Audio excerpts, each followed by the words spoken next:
इस एपिसोड की शुरुआत में हम देख पाते हैं कि जियांग फिंग इरफान का ट्रेजर छीनने के लिए उसके सामने आ धमका। वो इरफान से कह रहा था कि तू तो जरा भी नहीं बदला, 2 सालों के बाद भी तू गुम हुए कुत्ते जैसा दर बदर भटकता फिर रहा। जिस पर इरफान कह रहा था कि कुत्ता तो तू है, 2 साल हो गए मगर फिर भी मुझे सूंघते हुए यहाँ पर चला आया। जिस पर फिंग कह रहा था कि तुझे मारने के बाद तेरी कैंची जैसी जुबान नहीं चलने वाली, और फिर वो इरफान पर अपने स्पीयर से अटैक कर देता है। मगर इरफान ने उतनी ही तेजी के साथ उस स्पीयर को फिंग की तरफ वापस लौटा दिया। तो अब जियांग फिंग ने अपने मल्टीपल स्पीयर्स को यूज करते हुए वहाँ पर धमाके करना शुरू कर दिए। साथ ही वो एक बड़ा सा फॉर्मेशन भी एक्टिवेट कर देता है। वहीं पर इरफान भी उसके फॉर्मेशन को डिस्ट्रॉय करने निकल पड़ा, मगर उसी वक्त जियांग फैमिली का एल्डर वहाँ पर पहुंच जाता है। उसने आते साथ ही वहाँ पर एक जोरदार एक्सप्लोजन करते हुए फिंग के अटैक को रोक दिया था। एल्डर जियांग हानजांग उसे बताता है कि ये बंदा फॉरबिडन लैंड से जिंदा वापस आया था, तो फॉरेस्ट में एंटर करते वक्त ये हमारे काम आ सकता। तो इस तरह से इरफान ना चाहते हुए जियांग फैमिली के चुंगल में फंस चुका है। वेल इस मिशन पर जी फैमिली के एल्डर युन फिंग भी शामिल था। साथ ही इरफान के पुराने दोस्त जुआनी, जैंग और लियू भी यहाँ पर मौजूद थे, और उन्हें पता है कि फॉरबिडन लैंड की जर्नी भयानक साबित होगी।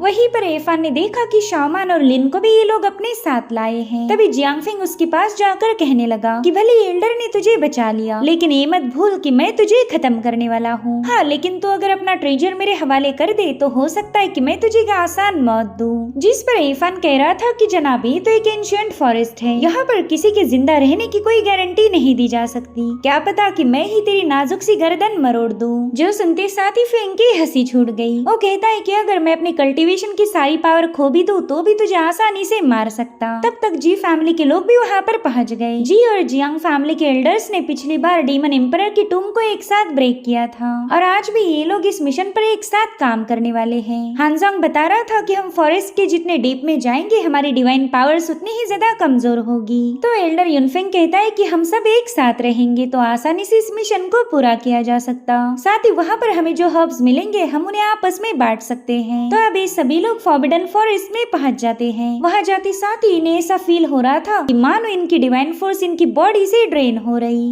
मगर एल्डर्स उन्हें मोटिवेट करते हुए कहने लगे कि यहाँ पर हमारा काफी अच्छा फायदा हो सकता, तो पावर ड्रेन होने से इतना डरने की कोई जरूरत नहीं। हालांकि इरफान ने नोटिस किया कि उसकी डिवाइन पावर पर तो कोई असर नहीं हो रहा, मगर उतने में स्पिरिचुअल बीस्ट किलिन काफी ज्यादा पैनिक हो गए। जो देखते साथ ही ये लोग समझ गए थे कि शायद सामने कोई खतरा होगा। तो एक सोल्जर ने फटाफट से आगे जाकर चेक किया। वहाँ पर उसे बस एक स्केलेटन मिला था, तो उसे लगा कि भला एक स्केलेटन से क्या ही खतरा हो सकता। मगर उसी वक्त तो स्केलेटन उस पर अटैक कर देता है। उसने अपनी प्रिमोर्डियल एनर्जी का यूज करके उसे मार दिया था, जो देखकर ये सभी लोग पैनिक होकर वहाँ से भागने लगे। हालांकि इनके न जाने कितने ही साथी उस आरा की चपेट में आकर मारे जा चुके थे, और अब ये लोग भागते हुए क्लिफ पर पहुंच जाते हैं, जहाँ पर इन्हें एक बंजर इलाके में ढेर सारे स्केलेटन्स नजर आ रहे थे। एल्डर्स का मानना था कि ये 6000 साल पहले एग्जिस्ट करने वाले टियानशान होली लैंड के लोग होंगे। और अब उन्होंने वांग जिवेन को सामने बुलाया, जो कि इरफान के ही कॉलेज ग्रुप का पुराना मेंबर था। जियांग फैमिली का एल्डर उससे कहता है कि क्लिफ पर जाके डिवाइन फ्रूट को हासिल करो, अगर तुम इसमें कामयाब हो गए तो मैं तुम्हें मेरे जियांग क्लैन में शामिल कर लूंगा।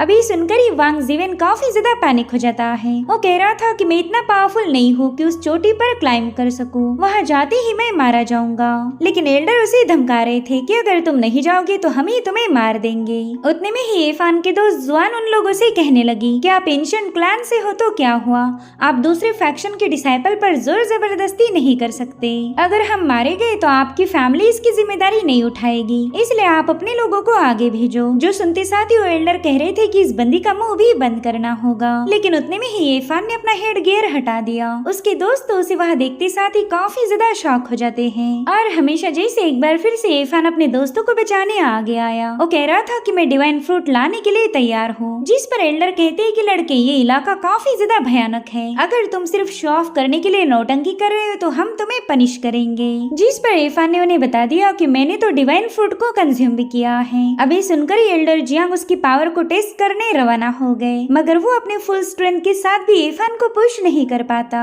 जिससे ये बात साबित हो गई कि इरफान ने वाकई डिवाइन फ्रूट को कंज्यूम किया है। तो ये लोग उससे पूछ रहे थे कि बताओ तुम्हें वो फ्रूट कहाँ मिला था। तो इरफान ने उन्हें एक माउंटेन की तरफ इशारा करते हुए बता दिया कि वहाँ से ही मैंने डिवाइन फ्रूट को हासिल किया था। मैं आपके लिए भी डिवाइन फ्रूट ला सकता हूँ, लेकिन आपको मेरी 2 शर्तें पूरी करनी होगी। पहली शर्त तो ये है कि मेरे दोस्तों को यहाँ से जाने दिया जाए, और दूसरी ये है है कि मैं इस बंदे को मारना चाहता हूँ। जो सुनते साथ ही वो दोनों एल्डर्स हंसने लगे। वो कहते हैं कि कल्टीवेशन की दुनिया तो दिन ब दिन बेकार होती जा रही, देखो तो मामूली सा मॉर्टल कल्टीवेटर्स को मारना चाहता।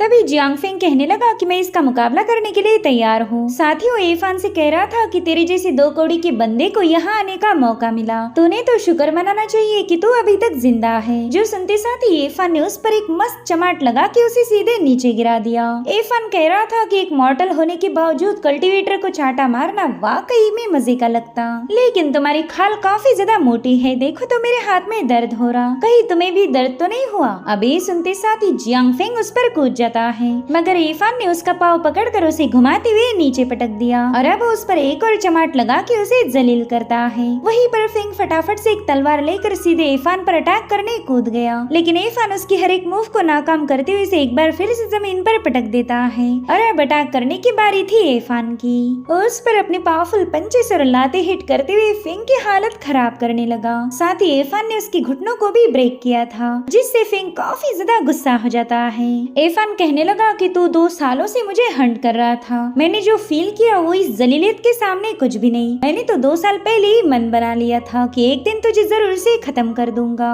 अभी सुनते साथ एल्डर जियांग अपने सिपाहियों को एफान पर अटैक करने का इशारा कर देता है, तो एफान ने उन्हें भी कूटना शुरू कर दिया। उसकी तेज मूव के सामने एक बंदा भी टिक नहीं पा रहा था। साथ ही एफान ने अनाउंस किया कि जो भी मेरे रास्ते में आएगा मैं उसे मार दूंगा। उसने न जाने कितनों को ही घायल किया था। ये 20-25 लोग एक साथ मिलकर भी एफान का बाल भी बाका नहीं कर पा रहे थे। और अब जैसे एफान फेंग को मारने गए, एल्डर जियांग अपने स्पीयर से उसके अटैक को काउंटर कर लेता है। वो कह रहा था कि एक मामूली सा मॉर्टल इतने लोगों को मार पाया, वाकई डिवाइन फ्रूट ने इसे काफी ज्यादा मजबूत बनाया होगा। जिस पर एफान कह रहा था कि तुम तो मॉर्टल्स के बारे में ऐसी बात करते हो मानो गंदी नाली के कीड़े हैं। ये मत भूलो कि कभी तुम भी हमारे जैसे ही मॉर्टल थे, कल्टीवेटर बनने से तुम कोई गॉड नहीं बन गए। और अब एफान ने इस बुड्ढे के साथ भी मुकाबला स्टार्ट कर दिया। एफान को पता था कि एल्डर पावरफुल है, मगर वो फिर भी हार नहीं मानता। इसी दरमियान एफान ने एल्डर पर एक लात जड़ के उसे पीछे की तरफ पुश कर दिया और अब उसके हमलों को काउंटर करते हुए बस एक ही सही मौके के इंतजार में था। और जैसे उसे चांस मिला, उसने सिपाहियों पर अटैक करते हुए सीधे जाकर फेंग को दबोच लिया। ये इतना जल्दी हुआ था कि एल्डर हानजोंग भी उसे रोक नहीं पाता और फिर एफान ने बड़े ही स्टाइल के साथ एल्डर के सामने ही फेंग की गर्दन मरोड़कर उसका काम तमाम कर दिया। इससे तो एल्डर काफी ज्यादा भड़क गया था, मगर तब एल्डर जी बीच में आ जाता है। वो कह रहा था कि आप इस बंदे को मार नहीं सकते, ये हमारे काम आएगा। उतने में उन्हें माउंटेन से बड़ी भयानक आवाजें आने लगती हैं, जो देख एल्डर कहते हैं कि इस माउंटेन पर काफी सारे बदलाव हो रहे, यहाँ के स्केलेटन्स खुद को आजाद करना चाहते हैं, शायद इसका जिम्मेदार वो ब्रॉन्ज की कॉफिन होगी। एफान भी उस कॉफिन को देखकर हैरान था, क्योंकि वही तो इन्हें इस दुनिया में लेके आई थी। वो सोचता है कि इन्हें एल्डर्स का फायदा उठाकर मैं इस माउंटेन को एक्सप्लोर करके फॉरबिडन लैंड की मिस्ट्री और एंशिएंट कॉफिन का राज जान सकता हूँ। तो एल्डर जियांग से कहने लगा कि फैंग से मेरी जाती दुश्मनी थी, जिसका मैंने बदला ले लिया है, लेकिन मैं आपसे कोई दुश्मनी मोल लेना नहीं चाहता। मैं आपके लिए वो डिवाइन फ्रूट भी लाना चाहता हूँ, और उस फ्रूट का एक फायदा ये भी है कि ये हमारी एजिंग को रिवर्स कर सकता, लेकिन इसके लिए आपको मेरी मदद करनी पड़ेगी। उस माउंटेन पर ढेर सारे स्केलेटन्स हैं, बस आप उन्हें हटा दीजिए और मैं खुद उस फ्रूट को हार्वेस्ट कर लूंगा, लेकिन आपको मेरे दोस्तों को भी यहाँ से जाने देना पड़ेगा। जिस पर वो एल्डर कह रहा था कि तुम अपने दोस्तों के साथ लॉयल हो, लेकिन तुम्हारी इतनी औकात नहीं कि हमारे सामने अपनी शर्तें रख पाओ। अब ये सुनते साथ ही एफान ने उस माउंटेन पर अपने स्पीयर से अटैक कर दिया, जिसके चलते वो सारे स्केलेटन्स इनकी तरफ आगे बढ़ने लगते हैं। उनकी बॉडी से रिलीज होने वाली प्रिमोर्डियल ऑरा जी और जियांग फैमिली के न जाने कितने ही लोगों को मारने लगी। और अब एफान अपने दोस्तों को वहाँ से भागने के लिए बता देता है। ये सब उसने सिर्फ अपने दोस्तों को बचाने के लिए किया था। उतने में एल्डर जी ने अपना एक ट्रेजर बाहर निकाल लिया, जो कि थोड़ी देर के लिए सही मगर इन स्केलेटन्स को अपनी थंडर पावर से खत्म कर रहा था। साथ ही जितने भी लोग वहाँ पर जिंदा बचे थे वो भी वहाँ से भाग निकले। अब यहाँ पर बस एफान और ये 2 एल्डर्स थे। उन्होंने भी अब आगे बढ़ने का फैसला लिया था। रास्ते में जितने भी स्केलेटन्स आए, ये लोग अपने ट्रेजर का इस्तेमाल करते हुए बारी बारी उन स्केलेटन्स को खत्म करना शुरू कर देते हैं। इरफान भी उनके ट्रेजर्स को देखकर इम्प्रेस हो गया। साथ ही उसे ये भी पता था कि पिक पर पहुंचते साथ ही ये लोग उसे मार देंगे, इसलिए मौका मिलते साथ ही उसे वहाँ से भागना पड़ेगा। साथ ही यहाँ पर इरफान के लिए एक प्लस पॉइंट था। माउंटेन पर ये लोग जितने क्लोज जा रहे थे उतनी ही एल्डर्स की डिवाइन पावर कम होने लगी, इसलिए वो लोग इरफान को कंट्रोल करने का प्लान बनाते हैं। एल्डर जियांग ने इरफान पर तुरंत ही अपना पपेट मार्क सेटअप किया था। इरफान को फील होने लगा कि कुछ रोप्स ने उसे बाइंड करके रखा है, मगर वो तुरंत ही उन शैकल्स को ब्रेक करके आजाद हो गया। उसके पास टाओ स्क्रिप्चर का पन्ना है, तो कोई भी उसे इतनी इजीली कंट्रोल नहीं कर सकता। हालांकि वो इन दोनों को ऐसा दिखा रहा था कि वो पूरी तरह से उनका पपेट बन चुका। और अब एल्डर जियांग उसे हुक्म देता है कि जाओ जाकर डिवाइन फ्रूट लेके आओ। वहीं पर एल्डर जी ने भी अपनी एक स्टोरेज वेसल उसके हाथ में थमा दी थी। वो कह रहा था कि वहाँ की डिवाइन पूल से इसमें होली वाटर भी भर लेना।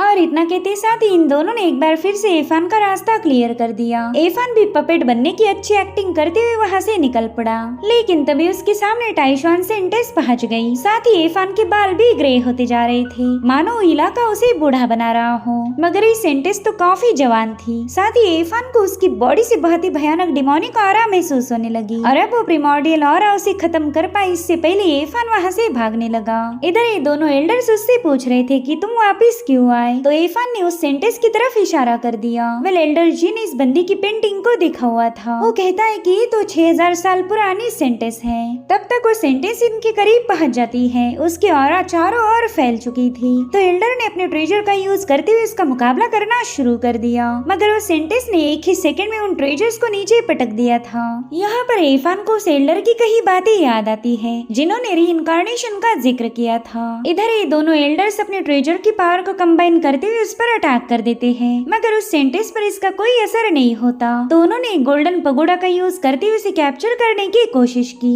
साथ ही वो इरफान को हुक्म देते कि जाओ जल्दी से डिवाइन फ्रूट को हासिल करो। तो इरफान कहने लगा कि अब मुझे नौटंकी करने की कोई जरूरत नहीं, क्योंकि तुम भी मॉर्टल्स बन चुके हो। और इतना कहते साथ ही इरफान ने उन दोनों को दूर पटक दिया। उसी वक्त टावर पर हजारों क्रैक्स पड़ते हुए सेंटेस उसमें से आजाद हो जाती है, तो इरफान तुरंत ही वहाँ से भाग निकला। लेकिन ये दोनों एल्डर्स क्लिफ के एकदम एज पर पहुंच गए थे, और फाइनली उन्हें रियलाइज हुआ कि वो चाहे कितनी ही कोशिश क्यों ना करे, तकदीर को हरा नहीं पाएंगे। फिर क्या उन दोनों की बॉडी सेंटेस की प्रिमोर्डियल ऑरा से पूरी तरह से जलकर राख हो गई। इधर इरफान की भी डिवाइन पावर एग्जॉस्ट हो गई थी।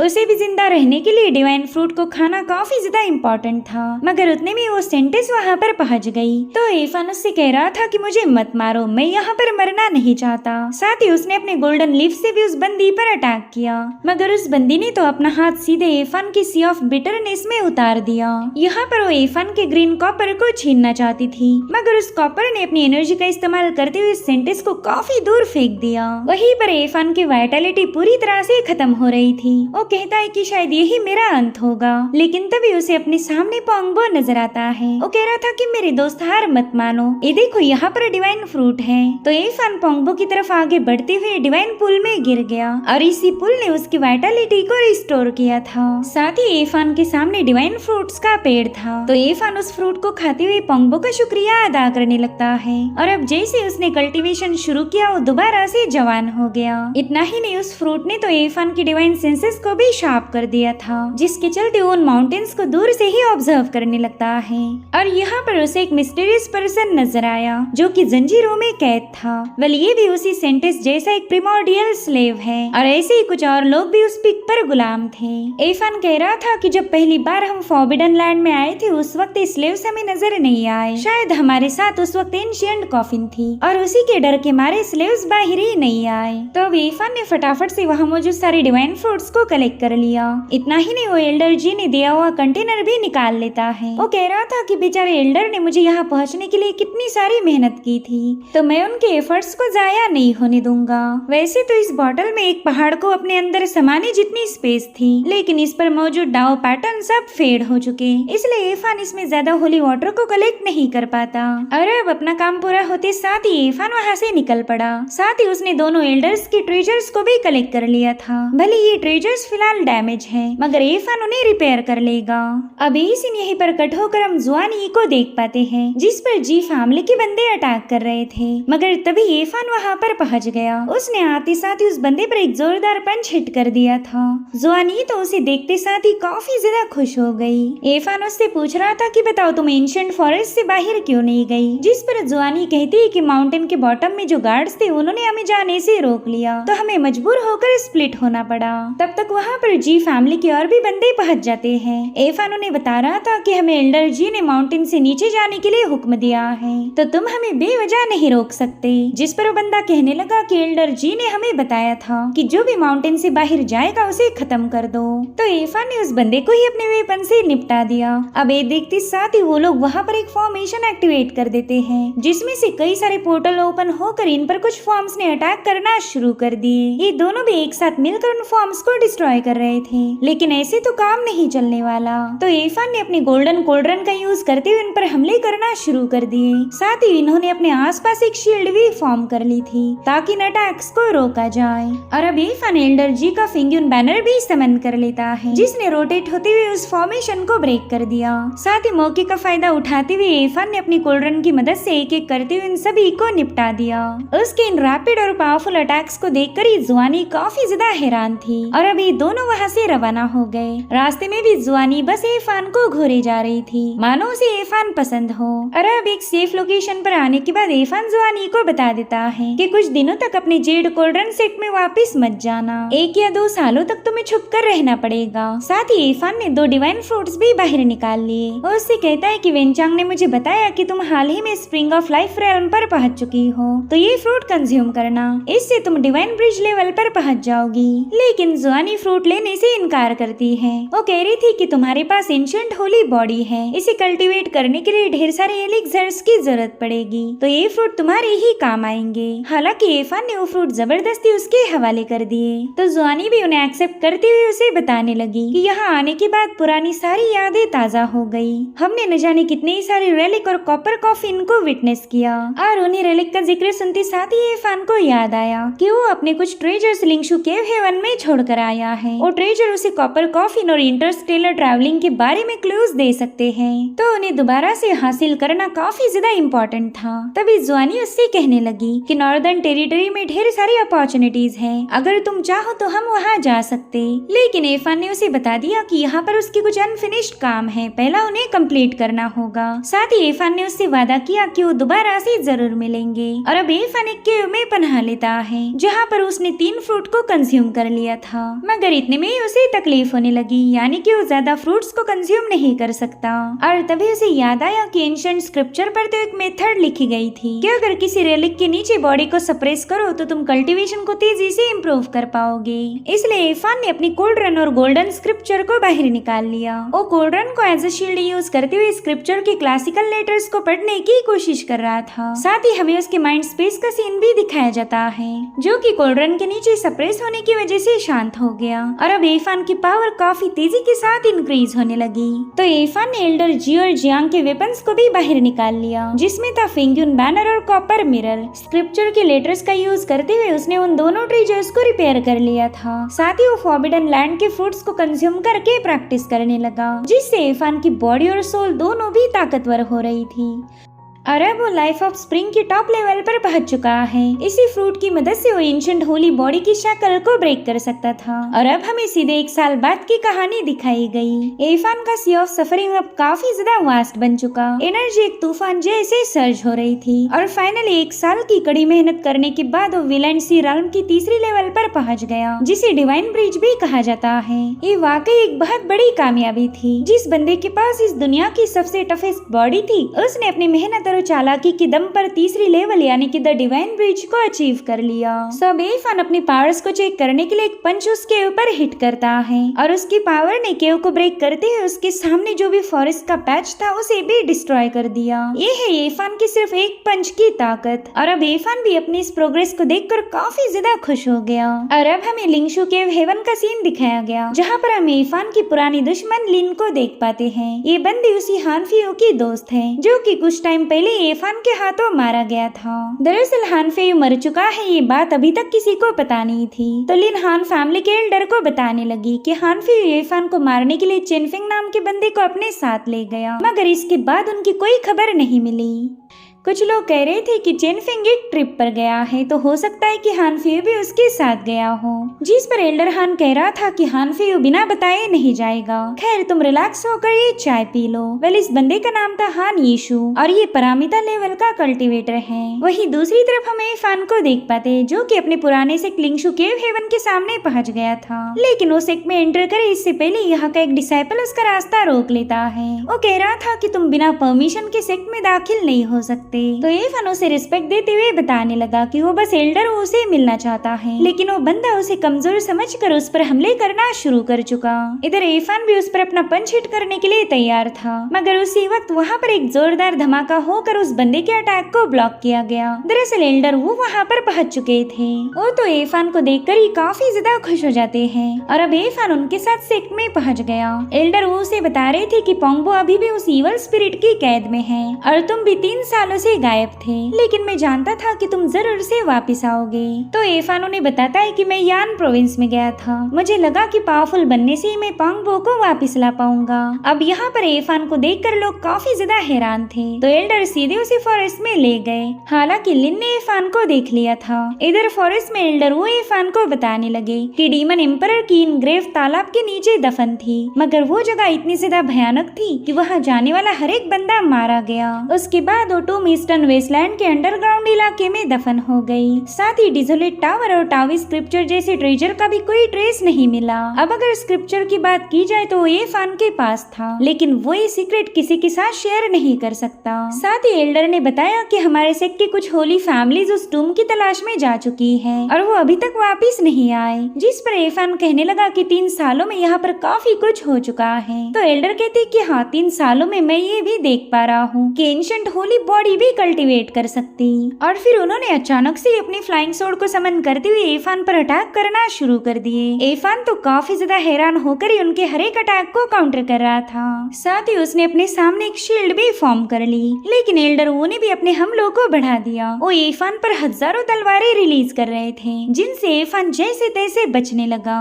और उनका लास्ट वाला अटैक तो काफी ज्यादा भयानक था, तो एफान भी मजबूर होकर अपनी कोल्ड्रन को निकालने लगा। साथ ही वो एल्डर से रिक्वेस्ट कर रहा था कि प्लीज मुझ पर हमले मत कीजिए, लेकिन तभी उसे फील हुआ कि उसे एल्डर की बॉडी से कोई भी किलिंग इंटेंट महसूस नहीं हो रहा। तो एफान चुपचाप से उनके सामने निहत्था खड़ा हो जाता है, इसलिए एल्डर ने तुरंत ही अपनी तलवारों को वैनिश कर दिया। वो कह रही थी वाह बच्चे तुम तो डिवाइन ब्रिज पर पहुंच गए हो। दरअसल एल्डर वो सिर्फ एफान की पावर को चेक करना चाहते थे और अब उन्हें तसल्ली हो गई कि एफान ने 3 साल काफी कड़ी मेहनत की है। एफान उनकी पुरानी दोस्त क्रेन से भी मिलने पहुंच गया। वो उस क्रेन से वादा करता है कि वो अगली बार पोंगबो को अपने साथ जरूर लाएगा। तभी एल्डर वो उससे कहने लगे कि तुमने डिवाइन फ्रूट खाने की वजह से तुम्हारी सी ऑफ सफरिंग काफी ज्यादा स्ट्रॉन्ग बन चुकी है। फ्यूचर में तुम ग्रेट सक्सेस हासिल करोगे, लेकिन ये बात किसी को पता मत लगने दो। फिलहाल हमारे सेक्ट मास्टर यहाँ पर मौजूद नहीं है, तो सेक्ट को संभालने की जिम्मेदारी एल्डर हान को दी गई। उसे ये बात पता नहीं लगनी चाहिए कि तुम अब कल्टीवेट कर सकते हो।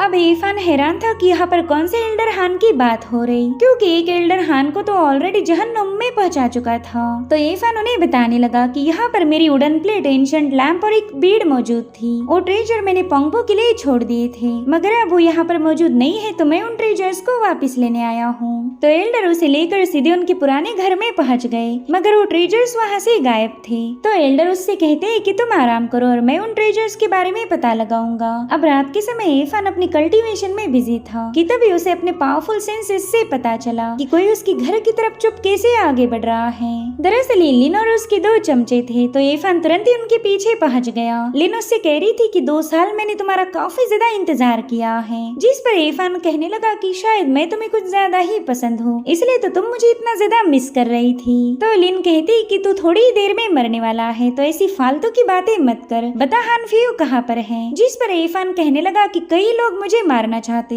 अब मैं सब पर तो ध्यान नहीं रख सकता, और हाँ तुम लोग भी चुपचाप से यहाँ से चले जाओ, वरना लेने के देने देने पड़ जाएंगे। तो लिन उससे कहती है कि तुम्हारी वजह से हमारा दोस्त लियोन मारा गया था, इसलिए तुझे भी मरना पड़ेगा। उतने में लिन का चमचा इरफान से कहने लगा कि चल जल्दी से लिन के सामने घुटने टेक कर माफी मांग, हो सकता है कि हम तुझे बख्श दे। तो इरफान ने बड़ा ही कूल डायलॉग मारा। वो कह रहा था कि इस दुनिया में ऐसा कोई पैदा ही नहीं हुआ जो मुझे अपने सामने घुटने टेकने पर मजबूर करे। अब ये सुनते साथ ही उस बंदे ने इरफान पर अटैक किया, मगर इरफान उस हमले को डॉज करते हुए सीधे उस पर एक लात जड़ के उसे नीचे पटक देता है। तब तक इन दो बंदों ने भी उस पर हमले करना शुरू कर दिए। अगर इरफान चाहता तो इन्हें एक ही सेकंड में मार देता, लेकिन वो यहाँ पर अपने पावर्स को शो नहीं करना चाहता था, इसलिए वो सिर्फ इनके हमलों को काउंटर करते हुए उन पर एक जोरदार पंच हिट करता है। साथ ही उसने लिन के भी सोड अटैक को काउंटर करके उसके गले पर उसी की तलवार पॉइंट कर दी। अब ये देखकर ही वो बंदी काफी ज्यादा पैनिक हो जाती है। इरफान उससे पूछने लगा कि बता मेरे रूम में जो ट्रेजर्स थे वो कहाँ पर हैं? तो बंदी उससे कहती है कि मैंने वो ट्रेजर एल्डर हान के हवाले कर दिए। अब ये सुनते साथ ही इरफान ने उसे बेहोश किया।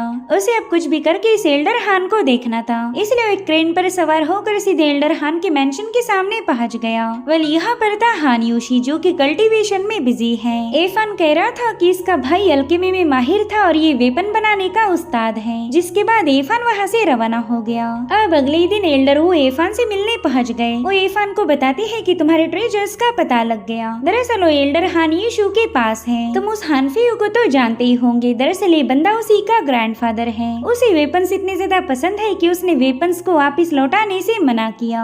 लेकिन तुम बिल्कुल फिक्र मत करो, हम तुम्हारे ट्रेजर्स को जरूर से वापस लाएंगे। इधर हान यूशी अपने साथियों के साथ चाय पी रहा था, तो एल्डर वो भी इरफान को लेकर वहाँ पर पहुँच गए। इन्होंने एल्डर हान से ट्रेजर्स की मांग की थी, लेकिन उस बंदे ने ट्रेजर देने से मना कर दिया। वो कह रहा था कि वो ट्रेजर तो मेरे डिसाइपल पोंगबो के हैं, तो भला मैं उन्हें इरफान के हवाले क्यों करूं? तो इरफान उन्हें समझाता है कि वुडन प्लेट पोंगबो की थी, मगर बाकी के सारे ट्रेजर्स मेरे हैं। मैंने वो यहाँ पर इसलिए छोड़ी थी ताकि पोंगबो के काम आ सके। अब अगर मेरा दोस्त यहाँ पर नहीं है तो मैं वो ट्रेजर वापस ले जाने आया हूँ। जो सुनते साथ ही एल्डर हान उस पर भड़क गया।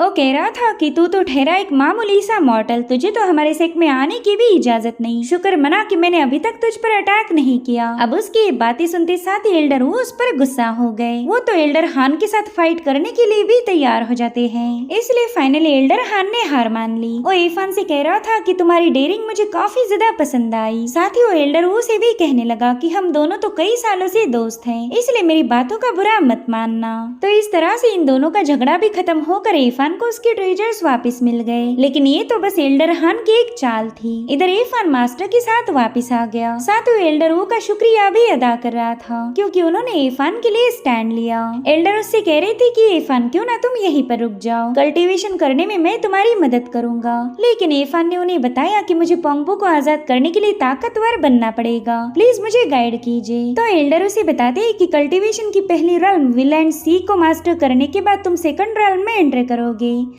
जिसे डाओ पैलेस रल्म कहा जाता। उस वक्त अगर तुम्हारे हाथ वो एंशिएंट स्क्रिप्चर लग जाए तो तुम्हारी ग्रोथ काफी तेजी से होगी। और उसी स्क्रिप्चर का एक पोर्शन याओची होली लैंड में है, जहाँ पर सिर्फ फीमेल कल्टीवेटर्स ही पाई जाती। सो गाइस, इरफान के पास स्क्रिप्चर का बस एक ही मेन पेज था, मगर बाकी का स्क्रिप्चर अलग अलग हिस्सों में बट चुका है और उसी का एक हिस्सा याओची होली लैंड में मिल सकता। मगर एल्डर वो उसे बताने लगे कि वो जगह यहाँ से हजारों मील दूर है, साथ ही तुम्हें वॉइड को भी क्रॉस करना पड़ेगा और यही सबसे ज्यादा मुश्किल काम है। जिस पर इरफान कहने लगा कि मेरे पास कुछ प्लान्स हैं। अगर मैं याओची होली लैंड ना जा पाए तो एटलीस्ट इस पूरे कॉन्टिनेंट को एक्सप्लोर करूंगा। अब ये सीन यहीं पर कट होकर हम एल्डर हान को देख पाते हैं, जिनके डिसाइपल उनसे पूछ रहे थे कि मास्टर आपने हमें बताया था कि वो ट्रेजर्स काफी ज्यादा स्पेशल हैं, तो फिर आपने उन्हें इरफान के हवाले क्यों किया?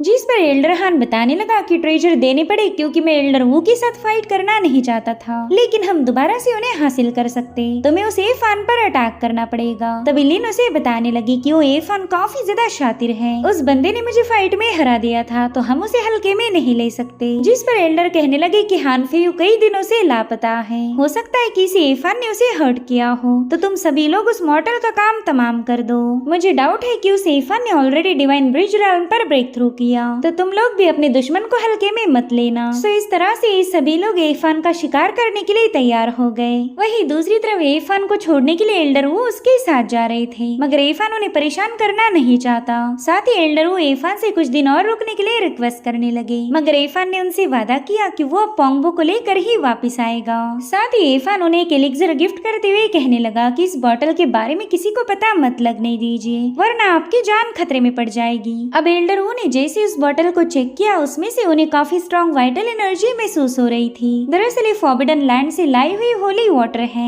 इरफान उन्हें बता रहा था कि इससे आपकी पुरानी सारी इंजरीज हील हो जाएगी। वेल एल्डर वो इतने प्रेशियस गिफ्ट को एक्सेप्ट करना नहीं चाहते थे, मगर इरफान ने जबरदस्ती वो बोतल उनके हवाले कर दी और अब इरफान उन्हें अलविदा कह के लिंगशु केव हेवन के मेन गेट पर पहुंच गया, जहां पर इरफान ने वहां के पहरेदार को बड़े ही मजे के साथ बेहोश करके पिछली बेइज्जती का बदला ले लिया और अब इरफान वहां से निकल पड़ता है। अगली सुबह वो सेक्ट से काफी दूर पहुंच गया था, मगर तब एल्डर हान के पालतू डिसाइपल्स वहां पर पहुंच गए। लिन कह रही थी कि आज तुझे मरने से कोई भी बचा नहीं सकता, जिस पर इरफान कहता है कि शायद तुम्हें एल्डर हान ने भेजा है। लगा नहीं था कि वो बुड्ढा मेरे ट्रेजर के पीछे इतनी बड़ी चाल चलेगा। खैर मैं तो यहाँ से पीसफुली जाना चाहता था, मगर तुम लोग ही मुझे ट्रेन तक छोड़ने आ गए। जिसके बाद इरफान सीधे फाइट करने रवाना हो गया, मगर एल्डर हान के डिसाइपल ने अपना एक फॉर्म क्रिएट करते हुए इरफान पर अपना डोमिनेंस साबित करने की कोशिश की। हालांकि इरफान के पंचेस के सामने वो बंदा ज्यादा देर तक टिक नहीं पाता। इरफान ने उसे चट्टान पर पटक कर उस पर कई सारे पाम अटैक रिलीज कर दिए, जो देखते साथ ही दूसरे बंदे उस पर हमला करने रवाना हो जाते हैं। उनके पास काफी स्पेशल ट्रेजर्स थे, लेकिन इरफान अकेले उन सब पर भारी पड़ गया था। साथ ही उसकी स्पीड देखकर ही लोग शॉक हो जाते हैं, तो उन्होंने वहाँ पर एक किलिंग फॉर्मेशन सेटअप कर लिया, जिसके चलते इरफान उसमें ट्रैप हो जाता है। तो उसने अपने डिवाइन सेंसेस का यूज करते हुए एक ही सेकंड में इनके लोकेशन का पता लगाते हुए फॉर्मेशन को ब्रेक कर उनका खात्मा करना शुरू कर दिया। उसके कोल्ड्रन के एक ही फटके में वो लोग मारे जाते हैं, जो देखकर तो लिन की दुर्दशा हो गई। इसलिए तुरंत ही इरफान पर अटैक करके वहाँ से भागने लगती है, लेकिन फाइनली इरफान ने इसे भी अपनी कोल्ड्रन से खत्म कर दिया। साथ ही उसने एल्डर हान को भी मारने का मन बना लिया था, तो अब वो एल्डर हान के बनाए जितने भी वेपन्स थे उन सबको डिस्ट्रॉय कर देता है। इसका एहसास एल्डर हान को भी हो चुका था, इसलिए वो इरफान को ढूंढते हुए उसी लोकेशन पर पहुंच गया, जहाँ पर इरफान काफी देर से उसका इंतजार कर रहा था। ओके तो एल्डर हान, कहीं आप अपने चमचों को ढूंढने तो नहीं आए थे? वेल उन्हें तो मैंने ऊपर पहुंचा दिया और आधा दिन से मैं आपका ही इंतजार कर रहा था। आपको यहाँ आने में काफी ज्यादा देर लग गई। तो एल्डर हान थोड़ा सा सरप्राइज होते हुए कहने लगा कि तुमने कत्ल किए लेकिन यहाँ से नहीं भागे, बताओ तुम मुझसे क्या चाहते हो? तो इरफान ने भी पेड़ से नीचे कूद कर उसे बता दिया कि मैं तुम्हें तुम्हारी चमचों के पास भेजना चाहता हूँ। और अब इन दोनों में मुकाबला शुरू हो गया। ये लोग एक दूसरे पर मुसलसल अटैक कर रहे थे, लेकिन एल्डर हान इरफान के मुकाबले काफी ज्यादा पावरफुल था, जिसके चलते वो इरफान के अटैक को काउंटर करते हुए वहाँ पर एक बहुत बड़ी सोड को समन कर लेता है। मगर इरफान ने तो सीधे उस तलवार पर पंच हिट कर दिया था और अब वो बड़ी ही कुल अंदाज में उस वेपन को शटर करते हुए आगे बढ़ने लगा और अब उसने हान पर भी हमला किया, मगर हान उसे अपनी एनर्जी से काउंटर कर लेता है। इन दोनों में काफी जबरदस्त मुकाबला चल रहा था, जिसमें इरफान ने हान के वेपन की धज्जियां उड़ाकर उसे फाइनली एक जोरदार लात मार के नीचे पटक दिया। लेकिन एल्डर हान को खत्म करना आसान काम बिल्कुल नहीं था, क्योंकि वो ताकतवर भी है और डिफेंसिव एनर्जी का यूज करना अच्छे से जानता है। मगर इरफान भी कुछ कम नहीं, वो उसके वेपन को अपनी कोल्ड्रन से शटर करके अपना डोमिनेंस साबित कर चुका था और फिर इसी दरमियान उसने एल्डर हान को घायल कर दिया। तो हान ने भी गुस्से में आकर एक फॉर्मेशन एक्टिवेट करते हुए उस पर कई सारे अटैक रिलीज कर दिए और अब इरफान उस पर एक बड़ा ही भयानक पंच हिट कर देता है। लेकिन उसी वक्त हान ने अपने स्पीयर से उस पर अटैक कर दिया, तो उसी स्पीयर को होल्ड करते हुए इरफान उसका मजाक उड़ाने लगा। वो कह रहा था कि तुम तो 2 कौड़ी के फोर्जर हो, ऐसे फालतू वेपन्स बनाकर तुम यूँ समझते हो कि तुम एक मास्टर हो। अब ये सुनते साथ ही हान ने अपने ढेर सारे स्पीयर्स फॉर्म कर लिए, साथ ही उसने इरफान को अपने फॉर्मेशन में ट्रैप कर लिया और अब वो वहाँ के पेड़ों का यूज करके इरफान को शैटर करने की कोशिश कर रहा था। हालांकि इरफान ने बड़ी ही तेजी से अपनी एनर्जी रिलीज करते हुए इस फॉर्मेशन को डिस्ट्रॉय कर दिया। तब तक हान ने अपनी एक पावरफुल बेल का यूज करते हुए इरफान को सप्रेस करना शुरू कर दिया और वाकई ये नजारा काफी ज्यादा भयानक था। यहाँ पर एल्डर हान ने इरफान पर अपना क्लियर डोमिनेंस साबित कर दिया, मगर तभी इरफान ने अपने ग्रीन वुडन सील को बाहर निकाल कर उस बेल को जकड़ लिया। वो कह रहा था कि तेरे ही भाई का ट्रेजर था, देखते ही तेरी बेल इसके सामने कब तक टिक पाएगी। और फिर जैसे उस वुडन सील ने बेल को कंज्यूम किया, इरफान सीधे हान पर हमले करना शुरू कर चुका। साथ ही उसे बता रहा था कि हान फेयू को मैंने मार दिया था। अब ये सुनते साथ एल्डर हान तो काफी ज्यादा शॉक हो जाता है। वो इरफान से कह रहा था कि अब तो मैं तुझे किसी भी कीमत पर जिंदा नहीं छोड़ने वाला, जिस पर इरफान जवाब देते हुए बताने लगा कि मैं इस इलाके को ऑलरेडी सील कर चुका, कोई भी इस जगह को ढूंढ नहीं सकता। वेल ये बैरियर काफी स्ट्रॉन्ग था, जिसे देखते साथ ही एल्डर हान एफान से शॉक होकर पूछने लगा कि तुम इतने यंग हो तो ये बैरियर सेटअप कैसे कर पाए। तो एफान कह रहा था कि ये सब तो तुम्हारे भाई हान की मेहरबानी है, उसने अपने ढेर सारे हर्ब्स और मैनुअल्स मेरे हवाले कर दिए। पहले तो मैं उस मैनुअल को समझ नहीं पाया, लेकिन अब मैं जानता हूँ कि उन्हें यूज कैसे किया जाए। जो सुनकर हान यीशु उससे पूछने लगा कि बता तूने मेरे भाई के साथ क्या किया है। जिस पर एफान कह रहा था कि तेरा भाई मुझे मारकर मुझसे एक एलिक्सर बनाना चाहता था, मगर हो गया इसका उल्टा, मैंने उसे मार दिया और अब तू भी तेरे भाई से मिलने जाने वाला है। जो सुनते साथ ही एल्डर हान ने उसे गालियां देते हुए अपनी बेल को बाहर निकाल लिया। उसने उसे एक अलग आर्टिफैक्ट में बदल दिया था और अब वो एफान पर अटैक करना शुरू कर देता है। यहाँ पर वो अपनी बड़ी अजीब सी एनर्जी वेव्स का यूज कर रहा था, जिनसे एफान जैसे तैसे खुद को बचाने लगा। ये पावर काफी ज्यादा यूनिक थी। तो अब उसे डिस्ट्रॉय करने के लिए एफान ने फेंग्यून बैनर और पर्पल मिरल को बाहर निकाल लिया, जो कि बड़ी ही तेजी से एक साथ मिलकर उस ट्रेजर पर अपनी थंडर बरसाना शुरू कर चुके। फिर जैसे वो शील्ड बेकार हुई, एफान ने उसी थंडर का यूज करके एल्डर हान पर भी हमला कर दिया और अब एफान ने उस पर पंचेस हिट करते हुए उसे बुरी तरह से घायल कर दिया था।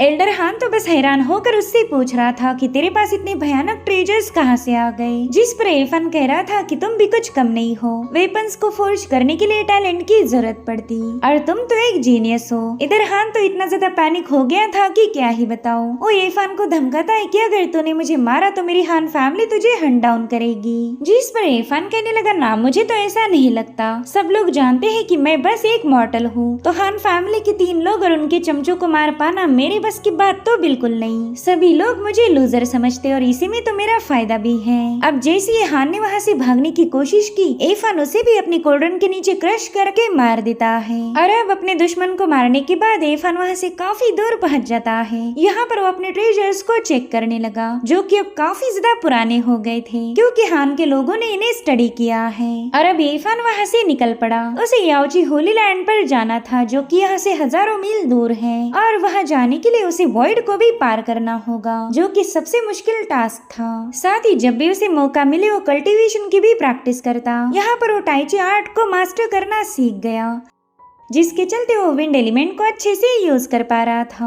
और अब वो एक होटल पर पहुंच जाता है, जहाँ पर उसे मोटा डुआन नजर आया। ये बंदा वही था जिसने एफान से ढेर सारे ट्रेजर कलेक्ट कर लिए थे और फिर एफान को जियान जियांग फैमिली के जाल में फंसाने की भी कोशिश की। एफान सोच रहा था कि ये तो वही इलाका है जहाँ पर डीमन रेस के लोग थे, तो फिर ये दुआन यहाँ पर क्यों आया होगा। साथ ही दुआन तो बिना पेमेंट किए ही वहाँ से भाग निकला और वो किसी डीमन एम्परर का जिक्र कर रहा था, तो एफान ने भी तुरंत ही उसे फॉलो करना शुरू कर दिया। उसे लग रहा था कि शायद दुआन उसे पोंगबो तक पहुंचा सकता है, मगर जैसे एफान एक इलाके में पहुंचा, अजीब सी गोल्डन थ्रेड उस पर अटैक करने लगती है। साथ ही वो थ्रेड पूरे जंगल में फैल चुकी थी, तो एफान अपनी तेज मूव के साथ उन्हें डिस्ट्रॉय करने लगा। उसने नोटिस किया कि एनर्जी एक पेड़ से रिलीज हो रही है, तो एफान ने सीधे उस पेड़ पर ही अपना पंच हिट कर दिया था, जिसके चलते उस फॉर्मेशन की कोर उसके हाथ लग गई। मगर एक बार फिर से डुआन ने अचानक से आकर उस ट्रेजर को उससे छीन लिया। ये बंदा हर बार एफान को चूना लगाता था और इस बार भी वो ट्रेजर छीनकर भाग निकला। और तभी वहाँ पर ऊशिया केव के बंदे पहुँच जाते हैं। उन्हें लग रहा था कि एफान ने उनका ट्रेजर चुराया होगा, तो वो लोग एफान के साथ फाइट करने लगे। तो एफान भी उनके हमलों को काउंटर करने लगा और उसी वक्त वहाँ पर ऊशिया केव की मास्टर भी पहुँच गई। ये बंदी जानती थी कि एफान एंशिएंट होली बॉडी था और अब वो कल्टीवेट भी करने लगा है, लेकिन एफान ने उसे उल्लू बनाया। वो कह रहा था कि मेरा नाम तो डुआन है और मैं आपको नहीं जानता।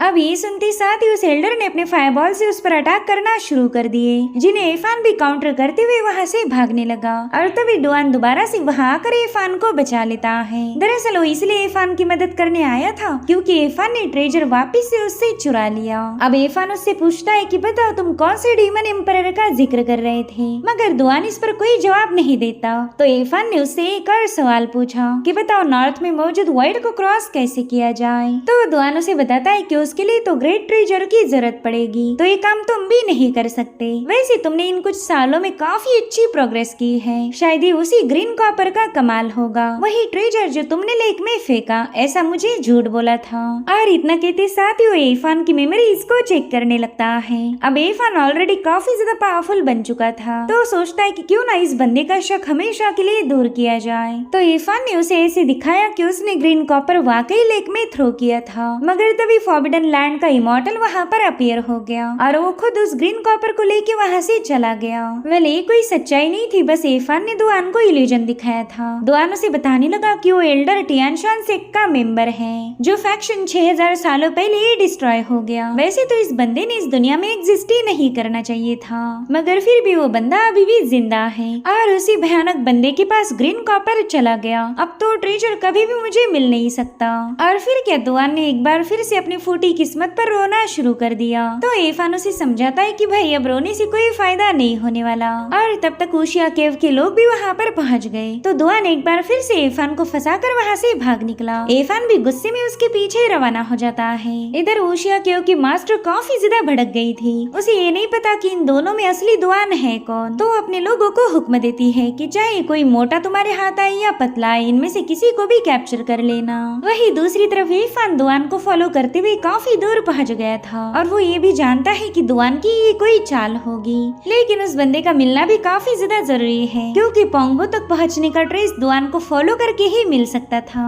और फिर वहाँ से थोड़ी दूरी पर जाने के बाद दुआन उसे नजर आता है, जो कि काफी ज्यादा खुश था। वो एक्साइटेड होकर एफान से कहने लगा कि भाई जरा देखो तो यहाँ पर क्या ही खूबसूरत माल है। अब एफान उसके पास जाना तो नहीं चाहता था, मगर दुआन ने उसे अपनी तरफ पुल करते हुए पेड़ पर बिठा दिया। एफान ने देखा कि वहाँ पर ढेर सारी लड़कियाँ नहा रही हैं। दुआन कहता है देखो तो इनकी स्किन कितनी सॉफ्ट और चमकदार लग रही। एफान को याद आया कि अरे ये तो डीमन क्लैन की बंदी है, जिसने लास्ट टाइम ही मुझे खत्म करने की कोशिश की थी। वेल इस बंदी का नाम था किनिया, और जैसे उसने एफान की तरफ देखा एफान पैनिक हो जाता है। तब तक दुआन वहाँ से दोबारा से गायब हो चुका था। तो एफान भी वहाँ से भागने की कोशिश करने लगा, मगर किनिया भी तुरंत ही उसके पीछे रवाना हो गई। साथ ही बाकी की लड़कियों ने एफान को चारों ओर से घेर लिया था। और अब वो लड़कियां एफान के सामने अपने डांस मूव दिखाकर उसे रिझाने की कोशिश करने लगी। साथ ही साथ वो एफान के साथ फ्लर्ट भी कर रही थी। और उतने में किनिया वहाँ पर पहुँच जाती है। वो एफान से कह रही थी कि शायद लड़कियों को नहाते हुए देखना तुम्हें काफी ज्यादा पसंद है। तो एफान उसे बताने लगा कि प्लीज मेरा यकीन करो, ये सब उस मोटे दुआन की चाल थी, उसने ही मुझे पेड़ पर बुला लिया। तभी एक बंदी उसकी बॉडी को चेक करते हुए बताने लगी कि इसका ब्लड फ्लो काफी ज्यादा तेज है, साथ ही इसकी बॉडी भी स्ट्रांग नजर आ रही। जिस पर एफान बताने लगा कि मैं एक मामूली सा मॉर्टल हूँ। जो नजारा मैंने लेक में देखा उससे मेरा ही क्या बल्कि किसी का भी खून खौल उठ सकता। अगर मेरा खून तेजी के साथ सर्ज हो रहा है तो इसकी जिम्मेदार है आपकी खूबसूरती। वेल उसकी सारी बातें सुनकर ही किनियाओ की हंसी छूट गई। तो एफान उससे पोंगबो के बारे में पूछने लगा, जिस पर किनियाओ कहती कि तुम तो कुछ ज्यादा ही चिपकू निकले, अभी तक अपने दोस्त पर गिव अप करने के लिए तैयार नहीं हो। और उतने में दुआन वहाँ पर पहुँच गया। वो किनियाओ से कह रहा था कि देखो आपके कहने पर मैं इस बंदे को यहाँ पर लेके आया हूँ, तो प्लीज अब मेरा रिवॉर्ड भी मुझे दे दीजिए। जो सुनते साथ ही एफान उस पर काफी ज्यादा भड़क गया। वो कह रहा था कि कमीने तूने तो मेरा सौदा किया, तू वाकई भरोसे के लायक नहीं। जिस पर दुआन कहता है कि भाई मैंने तेरा सौदा करके तुझ पर ही एहसान किया है, तुझे ऐसी ब्लेसिंग मिलने वाली है कि तू हमेशा याद रखेगा। साथ ही तुझे एक बड़ी खूबसूरत लड़की भी मिलने वाली, जिसे देखते साथ ही तेरे होश उड़ जाएंगे। उतने में ही किनिया दुआन से कहने लगी कि अगर तुम चाहो तो मेरी सहेलियां भी तुम्हारा दिल बहला सकती, मगर दुआन ने इसके लिए मना कर दिया। वो कह रहा था कि अब तो मेरी उम्र हो गई, मेरे हाथ पाँव भी पहले जैसे काम नहीं करते, तो बस मुझे मेरा रिवॉर्ड दे दीजिए और मैं यहाँ से चला जाऊंगा। सब एफान को उन तक पहुँचाने के बदले में दुआन को डीमन एम्परर का ब्लड एसेंस हासिल हुआ था, जिसे देखकर ही वो बंदा काफी ज्यादा खुश हो जाता है। जिसके बाद वो एफान से कहता है कि मेरे भाई अपनी ब्लेसिंग को चेरिश करना, और इतना कहते साथ ही वो वहाँ से रवाना हो गया। और अब एफान भी किनियाओ के साथ निकल पड़ता है। उसे जिस जगह पर ले जा रही थी वहाँ पर ऑलरेडी कैरेज सेटअप है। तो एफान ने खुद को बचाने के लिए किनियाओ पर अटैक करना शुरू कर दिए। जो देख किनियाओ से कहती कि तुम यहाँ से बाहर जा ही नहीं सकते, तो बेवजह स्ट्रगल मत करो। और अब वो वहाँ से भागने लगी। तो एफान भी उसका पीछा करने लगता है। वो कह रही थी कि तुम 2-3 सालों में काफी ज्यादा पावरफुल बन गए। इसी दरम्यान ये दोनों एक दूसरे पर मुसलसल हमले किए जा रहे थे। साथ ही एफान ने किनियाओ का ही डैगर उसके गले पर पॉइंट किया। वो कह रहा था कि मुझे पोंगबो से मिलना है, और उतने में किनियाओ ने उस पर हमला करते हुए उसे पीछे की तरफ पुश कर दिया। इतना ही नहीं, वो एफान को अपने स्पिरिचुअल वेन्स में जकड़ लेती है। वो कह रही थी कि लड़के तू कभी मुझे हरा नहीं सकता। जो सुनते साथ ही एफान ने खुद को आजाद करते हुए किनियाओ पर एक जोरदार पंच हिट कर दिया। मगर उसी वक्त यानरियो वहाँ पर पहुँच जाती है, जो कि डीमंस की प्रिंसेस थी। एफान तो उसे देखते साथ ही काफी ज्यादा शॉक हो गया। और अब एफान यानरियो से बात करने के लिए फॉरेस्ट में पहुँच गया। वो उससे कह रहा था कि मैं पोंगबो से मिलना चाहता हूँ, लेकिन यानरियो ने इसके लिए मना कर दिया। वो कह रही थी कि फिलहाल पोंगबो सेक्लूजन में है, वो अभी तक डीमन एम्परर नहीं बना। जल्दी हमें पता चल जाएगा कि पोंगबो एम्परर की सोल को एडॉप्ट करता है या फिर उसमें फेल हो जाता है। साथ ही किन्या एफान को तसल्ली देती है कि वो पोंगबो को कोई नुकसान पहुंचाना नहीं चाहते। इतना ही नहीं, उसने यान रियो को बता दिया कि एफान के पास एंशिएंट होली बॉडी है। ऐसी बॉडी तो हजारों सालों में एक बार ही जन्म लेती, तो क्या ये सेक्रेड वेसल बन सकता है? तो यान रियो एफान की बॉडी को चेक करने लगी, मगर तभी वहाँ पर डीमन रेस की एल्डर पहुंच जाती है। तो यान रियो ने इन दोनों को वहाँ से जाने का हुक्म दिया। हालांकि एफान उन दोनों की आवाज सुन सकता था। ये लोग डीमन एम्परर की बॉडी के बारे में बात कर रहे थे। उनकी बातों से एफान को पता चला कि डीमन एम्परर अभी भी पोंगबो की बॉडी पर पूरा कंट्रोल एस्टेब्लिश नहीं कर पाया, यानी कि पोंगबो को बचाने की अभी भी उम्मीद थी। इधर किन्या उससे कहने लगी कि शायद तुम्हें हमारी डीमन प्रिंसेस पसंद आई है, इसलिए तो तुम बस उन्हें घूरते जा रहे। तो एफान ने उसे बता दिया कि यान रियो के ख्वाब देखने जितनी उसके औकात नहीं। इधर एल्डर यान रियो से कह रही थी कि पोंगबो की बॉडी इतनी मजबूत नहीं कि डीमन एम्परर के दिल को नरिश कर पाए, तो क्यों ना हम एफान की बॉडी का यूज करें। इधर किन्या एफान को लेकर एक एरी में पहुंच गई। वो कहती है कि कुछ दिनों तक तुम्हें यहीं पर रुकना पड़ेगा और ये एरी तुम्हारी ही हिफाजत के लिए है। तो एफान भी उसका शुक्रिया अदा करने लगा। किन्या उसे बताती है कि तुम्हें यहाँ लाने का हमारा एक ही मकसद था, तुम अगर होली वेसल बन जाओ तो तुम्हारा काफी ज्यादा फायदा होगा। अभी होली वेसल की कॉन्सेप्ट एफान को समझ नहीं आ रही थी। तो किन्या उससे कहती कि तुमने टूम के सामने डीमन एम्परर के हार्ट को विटनेस किया था, तो बताओ तुम्हें उसकी पावर कैसी लगी। तो एफान उसे बताता है कि मैंने आज तक ऐसी भयानक पावर नहीं देखी थी, वो काफी ज्यादा डोमिनेटिंग और खतरनाक थी। जिस पर किन्या कहने लगी कि तुम्हारे पास एक गोल्डन अपॉर्चुनिटी है, तुम एम्परर के हार्ट को अपनी बॉडी में नरिश करो और उसकी पावर का यूज करके खुद को भी ताकतवर बनाओ। हो सकता है कि तुम खुद एक एम्परर बन जाओ। अब यहाँ पर किन्या उसकी बॉडी को छूते हुए कह रही थी कि तुम्हारे अंदर खून का मानो एक समंदर है, ऐसी स्ट्रॉन्ग वाइटलिटी मॉर्टल के पास नहीं हो सकती। तो एफान उसे बताता है कि मेरे पास कोई स्पेशल बॉडी नहीं, मेरा खून तो इसलिए खोल उठा क्योंकि मैंने लेक के पास ढेर सारी खूबसूरत लड़कियां देखी। जो सुनते साथ ही किन्या को हंसी आ रही थी। वो कहती कि हमने डीमन एम्परर के हार्ट को सील किया है, तो तुम्हारी बॉडी को कोई नुकसान नहीं पहुंचा सकता। तुम्हें तो सिर्फ उसे अपनी बॉडी में पनाह देनी है और उसकी पावर का यूज करके खुद को ताकतवर बनाना। फिर आगे चलकर हमारी प्रिंसेस यान रियो भी खुद को तुम्हें सौंप सकती है। तुम्हें उनके साथ ड्यूअल कल्टीवेशन करने का मौका मिलेगा। और सच बताओ तो ईस्टर्न वेस्टलैंड के न जाने कितने ही सारे मर्द ऐसा ख्वाब देखते। इधर एफान धीरे धीरे उससे दूर खिसकता जा रहा था। वो कहता है कि मैं इस काबिल नहीं कि सीक्रेट हार्ट को अपनी बॉडी में पनाह दे सकूं। जिस पर किन्या कहने लगी कि तुम एक नंबर के बेवकूफ हो, इस एंशिएंट होली बॉडी की वजह से तुम्हें ये मौका मिल रहा। तो एफान उससे कह रहा था कि डीमन प्रिंसेस के साथ ड्यूअल कल्टीवेशन करने का आइडिया काफी ज्यादा अच्छा है, लेकिन उसके और मेरे स्टेटस में जमीन आसमान का फर्क होगा, इसे कोई भी भर नहीं सकता। जो साथ ही किन्या दोबारा से उसके करीब जाने लगी और उससे कहती है कि अगर तुम्हें प्रिंसेस के साथ कंफर्टेबल नहीं लग रहा तो तुम मेरे भी पार्टनर बन सकते हो। जो सुनते साथ ही बेचारा एफान तो उस रॉक से ही नीचे आ गया और उसकी ऐसी हालत देखकर थोड़ी देर के लिए किन्या ने उसका पीछा छोड़ दिया। दरअसल डीमन रेस किंगडी टूम में रखे हुए होली वेपन को रिक्लेम करना चाहती है ताकि उनका एम्परर एक सीक्रेट टेक्निक को मास्टर कर ले और फिर ये लोग दोबारा से पावरफुल बन सकते थे। अब अगले दिन किन्या एफान से मिलने पहुंच गई। वो कह रही थी कि ये हमारा लोकेशन नहीं है, हमें जल्दी से यहाँ से निकलना पड़ेगा। और अब वो एफान को लेकर एक लोकेशन पर पहुंच जाती है जहाँ पर कई सारे डीमंस जमा हो गए थे। एफान समझ जाता है कि शायद ये लोग उस डीमन के हार्ट को उसकी बॉडी में डालने की तैयारी में है, तो तुरंत ही वहाँ से भागने लगा। लेकिन डीमन रेस के एल्डर उसके पीछे रवाना हो गई। वो एफान पर अटैक करना शुरू कर देती है और मेन बात तो ये थी कि एफान की कोल्ड्रन भी उस पर कोई असर नहीं दिखाती। वो एल्डर उसे बता रही थी कि डीमन एम्परर के हार्ट से तुम काफी ज्यादा स्ट्रॉन्ग बन सकते हो, बस तुम्हें अपनी ये जिद छोड़नी पड़ेगी। और फाइनली उसने एफान को दबोच कर सीधे यान रियो की तरफ थ्रो कर दिया। इधर यान रियो भी अपनी शक्ल्स का इस्तेमाल करते हुए उसे जकड़ लेती है और इस तरह से फाइनली एफान उनके कब्जे में आ गया। वो चाहे अब कितनी ही स्ट्रगल क्यों ना करे, यहाँ से बच के भाग नहीं सकता था। और अब उसी पुल से एम्परर का सीक्रेट हार्ट बाहर आ जाता है और फिर यान रियो ने सीधे एफान के अंदर अपनी एनर्जी ऐड करना शुरू कर दी। वो उसे समझा रही थी कि तुम्हें ज्यादा नर्वस होने की कोई जरूरत नहीं है, मैं बस तुम्हारी तुम्हारी सी ऑफ सफरिंग में सेक्रेड हार्ट प्लांट करने वाली हूँ। तुम्हारी एंशिएंट बॉडी इसे नरिश करेगी। वेल यहाँ पर इरफान को काफी ज्यादा तकलीफ हो रही थी। इधर डीमन एल्डर्स कह रही थी कि इस बंदे का सी ऑफ सफरिंग तो काफी ज्यादा स्ट्रांग है, इसे ओपन करना आसान नहीं होगा। और होता भी बिल्कुल वैसे ही, यानरियो इसमें फेल हो गई थी तो उसने डीमन एम्परर के होली वेपन को बाहर निकाल लिया।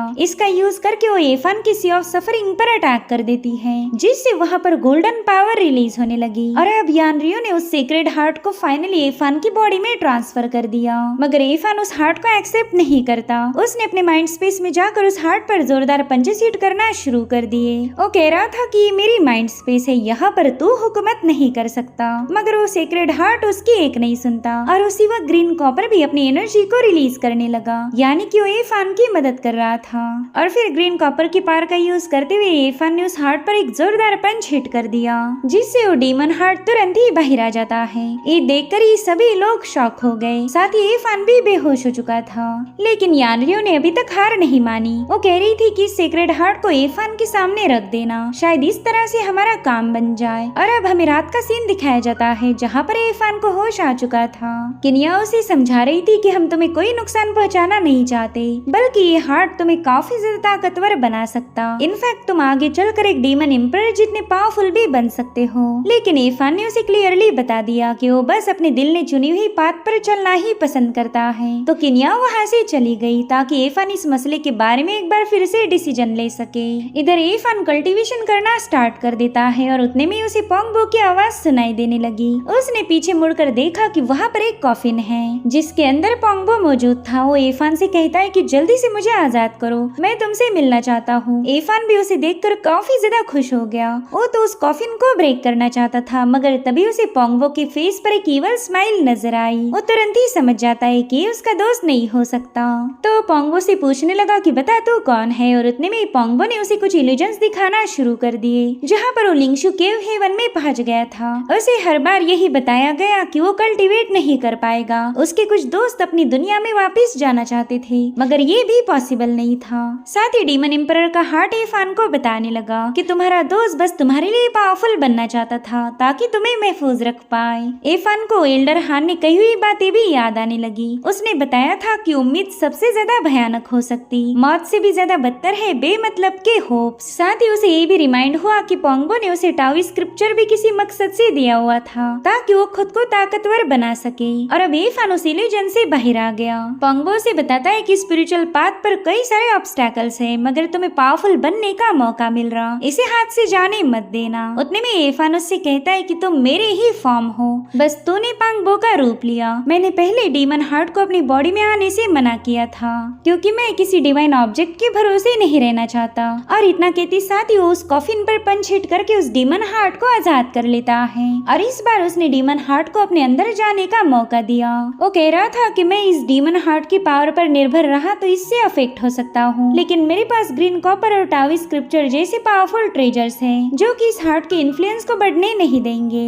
और अब यहाँ पर वो अपने ग्रीन कॉपर की मदद से उस डीमन एम्परर के हार्ट को सप्रेस करने लगा। इसी दरमियान इरफान को पता चला कि डीमन क्लैन के लोगों ने डीमन हार्ट को पूरी तरह से सील नहीं किया था, जिसके चलते इरफान की कोल्ड्रन ने मौके का फायदा उठाते हुए इस डीमन हार्ट के ब्लड एसेंस को एब्सॉर्ब कर लिया, यानी कि बिना कुछ करे ही इरफान की बॉडी यहाँ पर नरिश हो रही थी। इधर किनिया ये सब देखकर खुश हो गई। वो कहती है कि इरफान की बॉडी काफी तेजी के साथ नरिश हो रही और डीमन हार्ट भी उसके साथ स्ट्रांग बनेगा। अब वो दिन दूर नहीं जब आप इरफान के साथ सुप्रीम टेक्निक को कॉन्फिडेंटली प्रैक्टिस कर पाओगी। लेकिन यानरियो को इसमें थोड़ा सा हेजिटेशन फील हो रहा था, जिसके बाद ये दोनों इरफान से मिलने पहुंच जाती है। किनिया उससे कहने लगी कि इस बार तो तुमने खुद होकर ही डीमन एम्परर के हार्ट को एक्सेप्ट किया, तो क्या मैं जान सकती हूँ कि तुम्हारा अचानक से फैसला कैसे बदल गया? जिस पर इरफान कहता है कि एंशिएंट टाइम से ही मर्दों की लगाम खूबसूरत औरतों के हाथ में है, मुझे तो ये करना ही था। जो सुनते साथ ही किनियाओं की हंसी छूट गई। और अब इरफान यानरियो से पोंगबो से मिलने की इजाजत मांगने लगा, लेकिन यानरियो कहती है कि इसमें थोड़ा सा वक्त लगेगा, पहले हमें इस लोकेशन से निकलना पड़ेगा, ये जगह बिल्कुल भी सेफ नहीं। और अचानक से इरफान ने सीधे उसका हाथ पकड़ लिया और उससे पूछ रहा था कि यानरियो क्या वाकई तुम मेरे साथ शादी करने वाली हो? अब उसका ये बर्ताव देखते साथ ही यानरियो ने अपना हाथ झटक दिया और इसका अंजाम ये था कि इरफान वहाँ से काफी दूर मौजूद चट्टान पर पटक जाता है। वो कह रहा था बाप रे, ये तो असली शेरनी है, इससे मुझे बच के रहना पड़ेगा। अब अगले सीन में हम देख पाते हैं कि इरफान एफान ने सीक्रेट हार्ट के ब्लड इसेंस को एब्जॉर्ब करने से उसे काफी स्ट्रॉन्ग वाइटलिटी महसूस हो रही, तो उसने डिसाइड किया कि वो एक बार फिर से उस सीक्रेट हार्ट को स्क्वीज करके ब्लड इसेंस को हासिल करेगा। वैसे भी ये हार्ट अब उसी के अंदर था, तो उसके साथ वो जो चाहे वो कर सकता है। तो एफान ने अपनी कोल्ड्रन की मदद से उस हार्ट पर अटैक करते हुए ब्लड इसेंस को एब्जॉर्ब करने की कोशिश की, मगर वो हार्ट आसानी से सप्रेस नहीं हो रहा था। आफ्टर ऑल ये डीमन एम्परर का हार्ट है, इजीली तो हार नहीं मानेगा। इसलिए एफान उससे कहने लगा कि भाई तू मेरे बॉडी में घर बना चुका, अब रेंट तो तुझे पे करना ही पड़ेगा। लेकिन वो हार्ट तो उसे पेमेंट देने के लिए बिल्कुल भी तैयार नहीं था। तो एफान ने उस सीक्रेट हार्ट को अपनी कोल्ड्रन के अंदर ट्रैप करके वहाँ पर टावी स्क्रिप्चर के लेटर का यूज किया, जिसके चलते वहाँ पर एक फॉर्मेशन एक्टिवेट हो जाता है और वो लेटर उसे कंटिन्यूअसली सप्रेस करने लगे थे। साथ ही ग्रीन कॉपर भी इसमें एफान का साथ दे रही थी। उसकी एनर्जी फ्लक्चुएशंस और स्क्रिप्चर के लेटर ने उस हार्ट पर इतना दबाव बनाया कि फाइनली वो हार्ट एक और ब्लड ड्रॉप को रिलीज कर देता है।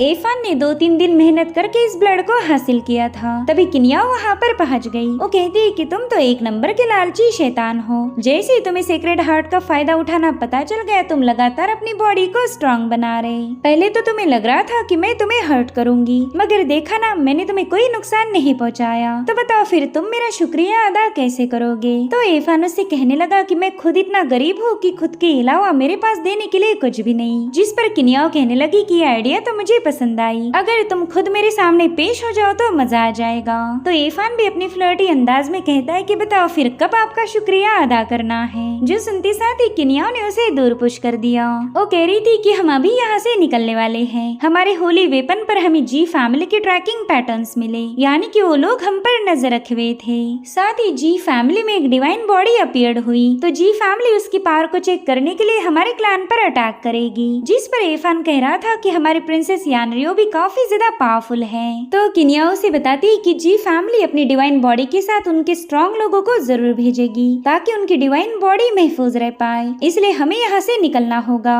और तुम बिल्कुल फिक्र मत करो, पोंगबो भी हमारे साथ जाएगा।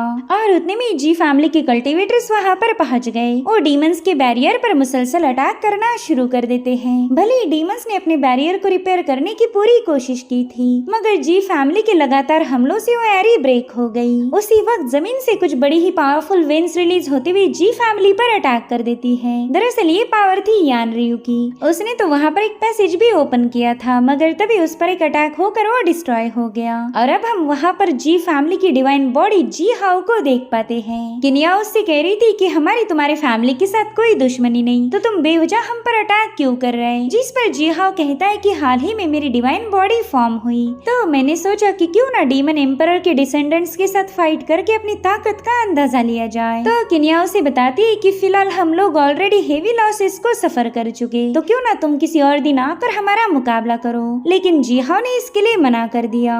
वो कह रहा था कि मैं फाइट भी नहीं करूंगा, लेकिन बदले में आपको डीमन एम्परर का होली वेपन मेरे हवाले करना होगा। इस दुनिया में बहुत ही कम ऐसे ट्रेजर्स है जो मुझे पसंद आते। अगर तुम अपना होली वेपन सरेंडर करो तो ये बैटल यहीं पर रुक सकती है। लेकिन डीमंस ने इसके लिए साफ इनकार कर दिया। साथ ही जी हाउ की बदतमीजी देखकर डीमन रेस के एल्डर जी हाउ पर अटैक करने रवाना हो जाती है, मगर उसी वक्त डिवाइन बॉडी जी हाउ ने अपनी पावर्स को एक्टिवेट कर लिया, जिसके चलते वहाँ पर एक जायंट मून अपीयर हो चुका था। वेल इसे ही the rising moon over the sea कहा जाता था। इस जायंट मून को देखते साथ ही यानरियो तो शॉक हो जाती है। वो तुरंत ही अपने एल्डर को बचाने की कोशिश करने लगी, मगर उसी वक्त जी हाउ ने अपने बड़ी भयानक मून इसेंस को रिलीज करना शुरू किया, जिसकी चपेट में आकर वो एल्डर एक ही सेकंड में जलकर राख हो गई। लेकिन वो मून इसेंस डीमन को नुकसान पहुंचा पाई इससे पहले यानरियो ने अपने सामने एक शील्ड फॉर्म कर ली। डीमंस इतना तो समझ गए थे कि ये बंदा काफी ज्यादा भयानक पावर्स का मालिक बन चुका। अगर इसका मुकाबला किया तो डीमन रेस का नुकसान हो जाएगा। इसलिए वो लोग जी हाउ से कहते हैं कि होली वेपन हमारे एम्परर की अमानत है, भला वो वेपन हम तुम्हारे हवाले कैसे कर सकते। उतने में ही जी फैमिली के सुप्रीम एल्डर्स भी वहाँ पर पहुँच गए। उन्होंने तो आते साथ ही बात क्लियर कर दी कि वो लोग इस बैटल में इंटरफेयर नहीं करने वाले, वो तो बस इस मुकाबले का लुफ्त उठाएंगे। अब ये सुनते साथ ही डीमन के एल्डर ने अपना एक माउंटेन जी हाउ पर रिलीज कर दिया, जिसे जी हाउ ने एक ही सेकंड में डिस्ट्रॉय कर दिया था। तो एल्डर अपने मल्टीपल फॉर्मेशंस का यूज करके उस पर हमले करने लगती है, लेकिन जी हाउ ने एक शील्ड बनाकर उसे भी काउंटर कर लिया।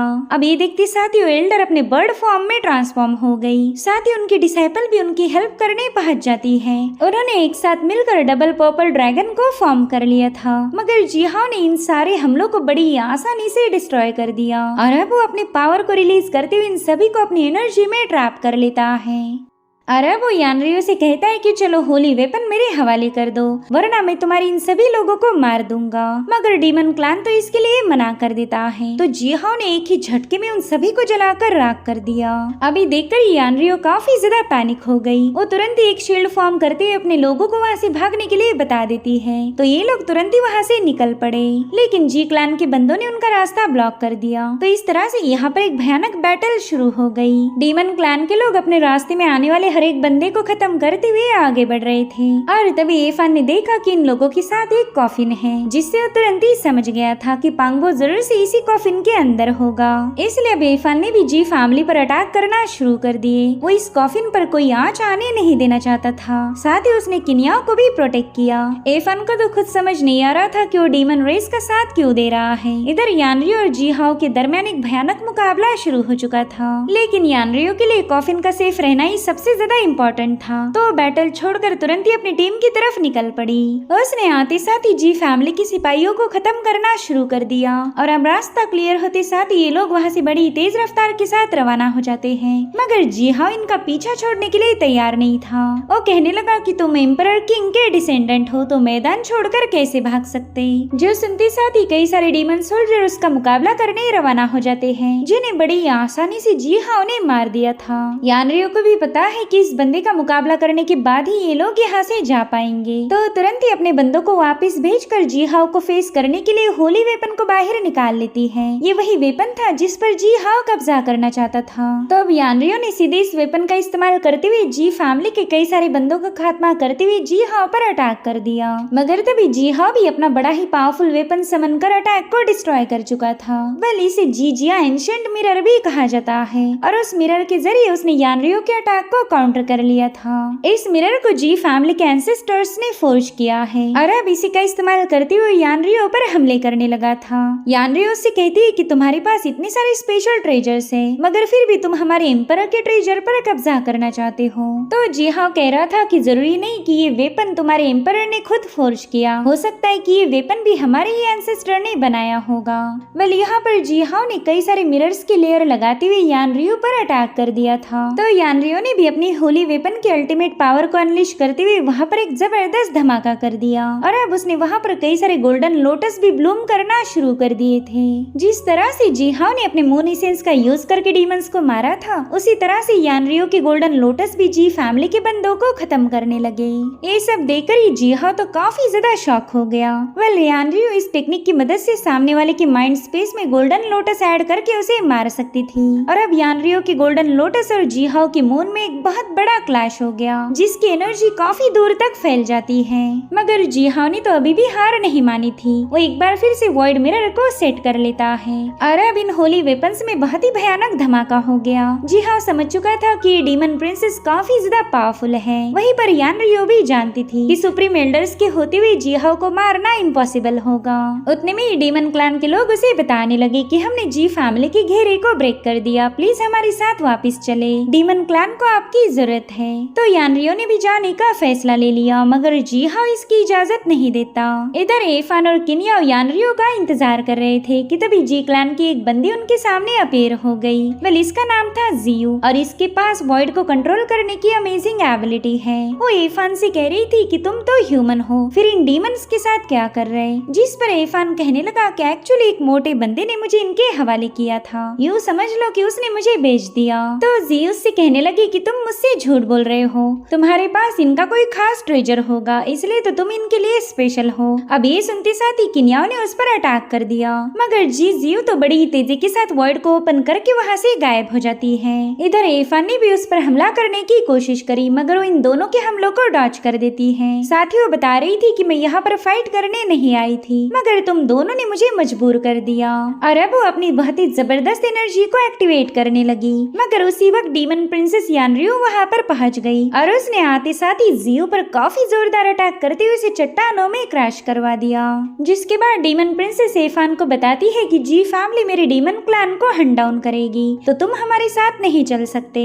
तुम्हारे पास हमारे एम्परर का दिल है, तो तुम्हारा महफूज रहना काफी ज्यादा इम्पोर्टेंट होगा, इसलिए अब हमें सेपरेट होना पड़ेगा। तो एफान उसे पांगो के बारे में पूछने लगता है कि क्या वो सेफ है, जिस पर यानरियो बताने लगी कि वो पूरी तरह से सेफ है और अगर तुम सरवाइव कर पाए तो आगे चलकर हमारी मुलाकात जरूर होगी। जो सुनते साथ ही एफान ने उसका शुक्रिया अदा किया और अब वो दोनों वहाँ से रवाना हो गए। इधर किनी और प्रिंसेस से पूछ रही थी कि अब हम कहाँ जाने वाले हैं, तो प्रिंसेस ने जवाब दिया कि सदर्न कॉन्टिनेंट के पीकॉक पैलेस में। इधर एफान अभी भी वहीं पर खड़ा था, तभी वो देखता है कि प्रिंसेस के इतने पावरफुल अटैक के बावजूद भी वो जियो को मार नहीं पाई। साथ ही उसे ये भी पता चला कि जी फैमिली के लोग यहाँ पर आने वाले हैं, तो वहाँ से भागने का बस एक ही तरीका था, जियो को अपनी बंधक बनाना। तो उसने बड़ी ही तेजी के साथ जियो को अपने स्पेल में बाइंड करते हुए कैद कर लिया और अब वो उसका हाथ पकड़कर सीधे क्लिफ के नीचे छलांग लगा देता है।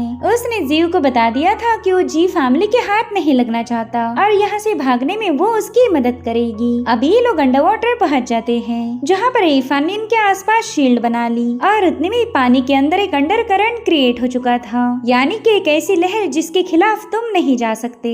और अब वो अंडर करंट उन्हें एक डायरेक्शन में पुश करने लगता है। वहीं पर जियो से बता रही थी कि यहाँ पर एक अंडरग्राउंड रिवर होगी जो कि हमें जबरदस्ती अपनी इवल प्लेस पर ले जाना चाहती, जिस पर एफान कह रहा था कि चलो ये तो अच्छा हो गया, अब तुम्हारी जी फैमिली के लोग वहाँ तक हमें फॉलो नहीं कर सकते। और अब यहाँ पर एफान ने अपनी स्ट्रिंग की मदद से एक पिलर को जकड़कर वो अंडर करंट के फ्लो से बाहर आ गया। साथ ही जियो भी एफान ने लगाए हुए सील को हटाने की कोशिश करने लगी, जो देख एफान ने उसे बता दिया कि ये डाओ पैटर्न से बनी हुई शक्ल्स है, इसे बस बाहर से ही ब्रेक किया जा सकता, इसलिए बेकार की मेहनत जाया मत करो। और अब एफान उस जगह को चेक करने लगा। जियो से बताती है कि ऐसी नदियाँ काफी ज्यादा खतरनाक मानी जाती, यहाँ पर स्टक होने से तुम मारे जाओगे। क्या तुम वाकई जिंदगी से इतना तंग आ चुके हो जो यहाँ पर मरना चाहते? जिस पर एफान कह रहा था कि मैं तुम्हारी जी फैमिली के हाथों मरने से तो यहाँ पर मरना पसंद करूंगा, ये जगह मुझे सेफ लग रही। अब जियो उसे बड़ी ही प्यारी सी स्माइल करते हुए बताने लगी कि अगर तुम मुझे आजाद कर दो तो मैं तुम्हें सेफ रखूंगी। लेकिन एफान इस बंदी पर जरा भी ट्रस्ट नहीं करता। वो उससे पूछता है कि बताओ डिवाइन बॉडी जी हाँ तुम्हारा कौन है? जिस पर जियो बताती है कि वो तो मेरा भाई है, मेरे होते हुए वो तुम्हें कोई नुकसान नहीं पहुँचाएगा, इनफैक्ट वो तुम्हें राइजिंग मून की डिफरेंट फेजेस भी सिखा सकता है। अब ये सुनते साथ ही एफान कह रहा था कि तुम तो उस कमीने की सिस्टर हो और जी फैमिली के लिए काफी ज्यादा इम्पोर्टेंट भी, तो अगर उन्हें पता चला कि मैंने तुम्हें किडनैप किया है तो जरूर से मुझे खत्म करेंगे, इसलिए तुम्हें अब खामोश करना जरूरी हो गया। जिस पर जियो थोड़ी सी पैनिक होते हुए से बताने लगी कि मुझ पर एक मार्क सेटअप है, अगर मैं मारी गई तो मार्क जी फैमिली को तुम तक पहुंचा देगा, तुम पाताल में भी छुप नहीं सकते। दरअसल एफान यहाँ पर उसके मजे ले रहा था। वो कहता है अरे बाप रे, क्या वाकई तुम पर मार्क सेटअप है, फिर तुम्हें बुरा फंस गया। तभी जियो से कहती कि अगर तुम मुझे आजाद करो तो मैं तुम्हें गारंटी देती हूँ कि जी फैमिली तुम्हें कभी फॉलो नहीं करेगी। तो एफान उसे बता देता है कि मैं फ्री में काम नहीं करता, चलो अपने सारे ट्रेजर्स मेरे हवाले कर दो, वरना तो मैं तेरे एक चिक पर टर्टल काफ करूंगा और दूसरे पर मेंढक बना दूंगा। बेचारी जियो तो ये सुनकर ही पैनिक हो गई। वो कहने लगी ठीक है ये लो मेरा ट्रेजर। एफान ने देखा कि ये तो बस मामूली सी हेयर पिन लग रही, मगर तभी एक बार फिर से अंडरकरंट की वेव इन्हें अपने साथ बहाने लगी। और इसी के साथ एपिसोड यहीं पर एंड हो जाता है। Thank you so much for watching, bye bye, take care.